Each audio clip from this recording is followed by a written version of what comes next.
নমস্কার বন্ধুরা, অর্ণব কিডস চ্যানেলে সবাইকে স্বাগত। চলে এসেছি আজকে নতুন একটি রেসিপি নিয়ে, খাস্তা গোজা। দেখুন আমি কিভাবে পারফেক্ট খাস্তা গোজা বানাই, আপনারা পুরো ভিডিওটা কিন্তু দেখতে থাকুন। দেখুন এইখানে গোজা বানানোর জন্য আমি নিয়ে নিয়েছি প্রায় 250 গ্রাম মতো ময়দা। এরপর এখানে আমি দিয়ে দেবো অল্প পরিমাণে কালো জিরে, আর দেব হাফ চামচ মতো বেকিং সোডা।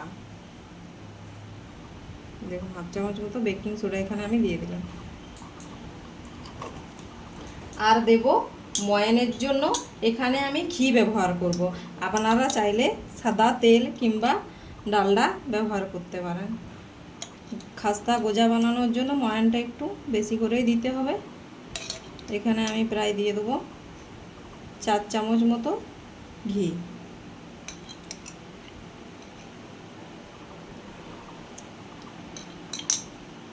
এরপর ময়ানটা হাতে করে খুব ভালোভাবে আমি মাখিয়ে নেব। দেখুন খুব সুন্দরভাবে শুকনো উপকরণগুলো দিয়ে আমি ময়ানটা ভালো করে মাখিয়ে নেব। দেখুন আমার খুব ভালোভাবে ময়ান মাখানো হয়ে গেছে। দেখবেন এইরকমভাবে মুঠা করে নিলে মুঠা হয়ে যাচ্ছে, আবার এরকমভাবে টিপে দিলে ভেঙে যাচ্ছে। দেখতে পাচ্ছেন ময়ানটা কিন্তু খুব সুন্দরভাবে দেওয়া হয়ে গেছে। এরপর এখানে কিন্তু অল্প অল্প জল নিয়ে আমি ডো একটা রেডি করে নেবো। যেরকমভাবে রুটি লুচি ড্রো করি সেরকম না, ওর থেকে একটু শক্তভাবে আমি ডোটা বানাবো। এখানে কিন্তু আমি হালকা গরম জল নিয়েছি। দেখুন অল্প অল্প করে জল দিয়ে আমি একটা ডো বানিয়ে নেব। অবশ্যই আপনারা কিন্তু এখানে গরম জল ব্যবহার করবেন। হালকা গরম জল এখানে আমি নিয়ে নিয়েছি। দেখুন সুন্দর আমার একটি ডো বানানো হয়ে গেছে। দেখতে পাচ্ছেন খুব নরম হয়নি আর খুব শক্ত হয়নি। এরপর এটা কিছুক্ষণ আমি রেস্টে রেখে দেবো, ততক্ষণ আমি চিনির সিরাটা বানিয়ে নিচ্ছি। গ্যাসের মধ্যে আমি কড়াই বসিয়ে দিয়েছি। এরপর এখানে দিয়ে দেবো আমি চিনি। এই কাপে 2 কাপ মতো চিনি আমি দিয়ে দেবো। এখানে এই কাপে 2 কাপ চিনি দিয়েছি, আর তাই আমি এখানে 1 কাপ পরিমাণ মতো জল এখানে দিয়ে দিয়েছি। এখানে কিন্তু বেশি পরিমাণ জল ব্যবহার করা চলবে না, কারণ চিনির সিরাটা একটু মোটা মোটাই হবে। দেখুন সুন্দরভাবে আমি একটি চিনির সিরাপ তৈরি করে নিয়েছি। দেখতে পাচ্ছেন এই সিরাটা কিন্তু একটু মোটা মোটাই হয়। দেখুন আর যখনই একটু হালকা চটচটে হয়ে আসবে তখনই এটা ঢেলে নিতে হবে, ঢেলে ঠান্ডা করে নিতে হবে, কারণ বেশি চটচটে করা চলবে না, তাহলে কিন্তু গোজাতে পারফেক্টভাবে হবে না। দেখুন আমার চিনির সিরা কিন্তু প্রায় তৈরি হয়ে গেছে। এরপর আমি হাতে দিয়ে দেখে নেবো যে সিরাটা ঠিক কতটা চটচটে হয়েছে। দেখুন ঠিক এরকম চটচটে হলেই বুঝে নিতে হবে যে আমার সিরা কিন্তু রেডি হয়ে গেছে। ব্যাস এরপর এটাকে আমি নামিয়ে ঠান্ডা করে নেব। দেখুন কিছুক্ষণ পর আমি ফিরে এসেছি। এরপর এটাকে আমি গোজার আকারে শেপ দিয়ে নেব। দেখুন কিভাবে দিই। দেখুন এরপর এটাকে আমি ঠিক হাতে করে এরকমভাবে একটা চৌকো শেপ দিয়ে দেবো, তাহলে কিন্তু গোজাগুলো দেখতে খুব ভালো হবে। দেখুন ঠিক এরকমভাবে চৌকো করে হাতে করে একটু একটু আমি এরকমভাবে চেপে নেব। যতটা হাতে করে আর কি চাপা যায় ততটা পাতলা করে কিন্তু আমি এটা চেপে নেব। দেখুন ঠিক এরকম। এরপর একটা বেলনির সাহায্যে এটা আমি বেলে নেব।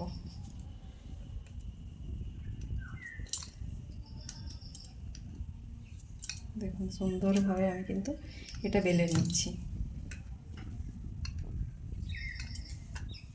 এরকম লম্বা করে কিন্তু আমি বেলে নেব।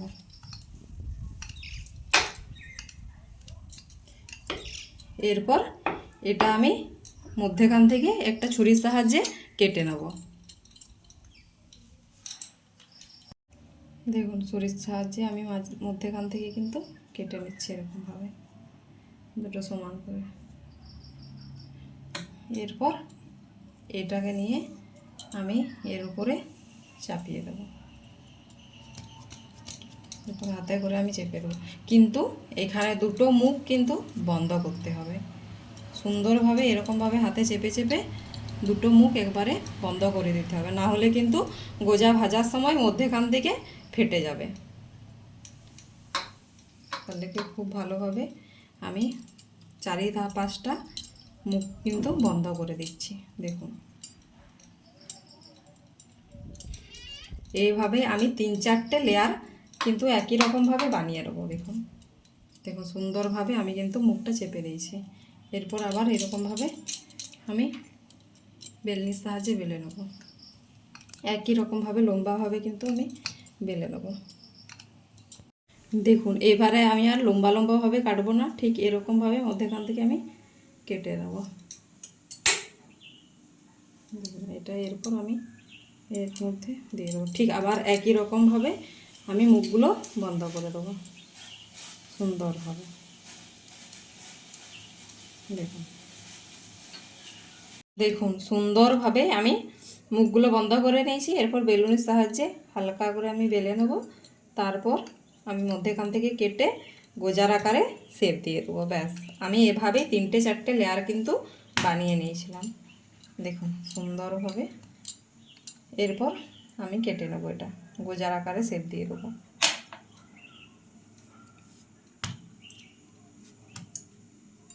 দেখুন এরপর মধ্যেখান থেকে আমি কেটে নিচ্ছি।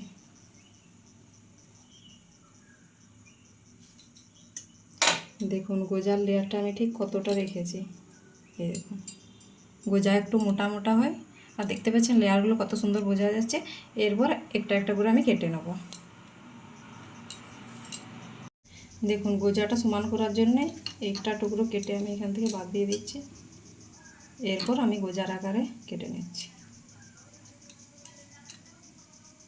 দেখুন ঠিক এরকমভাবে সুন্দর সুন্দর আমি গোজার আকারে শেপ দিয়ে দেবো।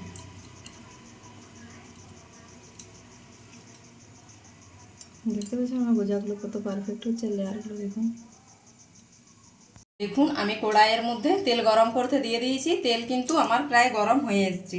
এরপর এখানে একটা ময়দার টুকরো ফেলে আমি দেখব যে তেলটা কতটা ঠিক হিট হয়েছে। দেখুন আমি দেখছি,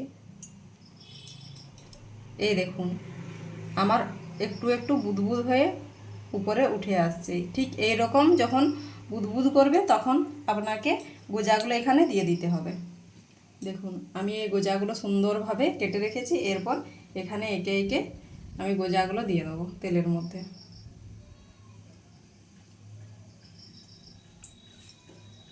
আর গ্যাসের আঁচ কিন্তু একবারে লো রাখতে হবে, কোনোভাবেই কিন্তু হিট দেওয়া চলবে না, তাহলে কিন্তু গোজা পারফেক্টভাবে ভাজা যাবে না। উপরটা লাল হয়ে যাবে আর ভিতরটা কিন্তু কাঁচা থেকে যাবে। দেখুন গোজাগুলো দেওয়ার পরে কিন্তু কোনোভাবেই খুন্তি কিন্তু দিয়ে নাড়ানো চলবে না, যতক্ষণ না গোজাগুলি উপরে উঠে আসছে। গোজাগুলো যখন আপনি আপনি উপরে উঠে আসবে তখন সেগুলো হালকাভাবে নাড়াতে হবে, এখন কোনোভাবে গোজাকে নাড়ানো যাবে না। দেখুন গোজা কিন্তু সুন্দরভাবে ফুলে উঠছে, আর দেখুন আপনি আপনি উপরে কিন্তু ভেসে আসছে, দেখতে পাচ্ছেন। আর গোজাগুলো দেখতে কত সুন্দর লাগছে। আপনারাও কিন্তু খুব সহজভাবে এরকম বাড়িতে গোজা বানিয়ে খেতে পারবেন পারফেক্টভাবে দোকানের মতো। এরপর কিন্তু আমি গ্যাসের আঁচটা বাড়িয়ে দেবো, বাড়িয়ে এগুলো ঠিক আমি এরকমভাবে একটু নাড়িয়ে নিচ্ছি। দেখুন উল্টো পাল্টা, দেখতে পাচ্ছেন আমার গোজাগুলো কীরকম হয়েছে, কেমন পারফেক্ট হয়েছে আর পুরো খাস্তা হয়েছে। আস্তে আস্তে গোজার কালারও কিন্তু চেঞ্জ হয়ে যাচ্ছে। কিছুক্ষণ আমি এরকমভাবে আঁচটা বাড়িয়ে একটু ফুটিয়ে নিচ্ছি, তারপর দেখুন গোজা কিন্তু আমার পারফেক্টভাবে ভাজা হয়ে গেছে। এরপর আমি এগুলোকে তেল থেকে তুলে নেব। দেখুন তেল থেকে আমি এগুলো তুলে নিচ্ছি। দেখুন সব গোজাগুলো কিন্তু আমি সুন্দরভাবে ভেজে নিয়েছি, দেখতে পাচ্ছেন আমার গোজার লেয়ারগুলো কত সুন্দর তৈরি হয়েছে। এরপর আমার রস ঠান্ডা করা আছে, এরপর এগুলিকে আমি ডুবিয়ে রেখে দেবো প্রায় 10 মিনিট মতো। দেখুন এখানে কিন্তু চিনির শিরা আমার ঠান্ডা হয়ে গেছে। এরপর গোজাগুলো এখানে একে একে আমি দিয়ে দেবো। দেখুন এরকমভাবে গোজাগুলো আমি একে একে এখানে ছেড়ে দেবো সুন্দরভাবে।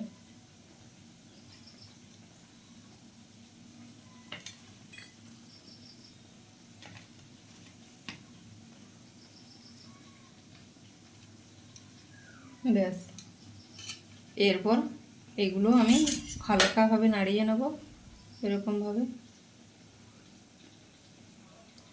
এভাবেই আমি প্রায় 10 মিনিট মতো রেখে দেবো। দেখুন প্রায় 10 মিনিট পর আমি ফিরে এসেছি। আমার গোজাগুলোতে পারফেক্টভাবে রস ঢুকে গেছে। একটা ভালো জায়গায় আমি এখান থেকে তুলে নেব রসের থেকে। দেখুন সুন্দরভাবে, দেখুন একবারে পারফেক্ট মিষ্টির দোকানের মতো আমার গোজা হয়ে গেছে। আমি আপনাদের একটা দেখাচ্ছি যে কতটা পারফেক্ট হয়েছে। দেখুন কত সুন্দর লাগছে, দেখবেন কত পারফেক্টভাবে আমার গোজার ভিতরে রসটা ঢুকেছে। দেখুন, দেখতে পাচ্ছেন ভাঙলেই রস বেরিয়ে আসছে। দেখুন আপনারাও ঠিক এরকমভাবে গোজা বানিয়ে বাড়িতে খাবেন, তাহলে দোকানে যাওয়ার প্রয়োজনই হবে না। দেখতে পাচ্ছেন কত সুন্দরভাবে আমার গোজা রেডি হয়ে গেল। যদি আমার রেসিপিটি ভালো লেগে থাকে অবশ্যই আমার চ্যানেলটিকে সাবস্ক্রাইব করে দেবেন এবং লাইক, ফলো, শেয়ার, কমেন্ট করতে একদমই ভুলবেন না। ফিরে আসছি নিত্য নতুন রেসিপি নিয়ে, ততক্ষণ ভালো থাকুন, সুস্থ থাকুন।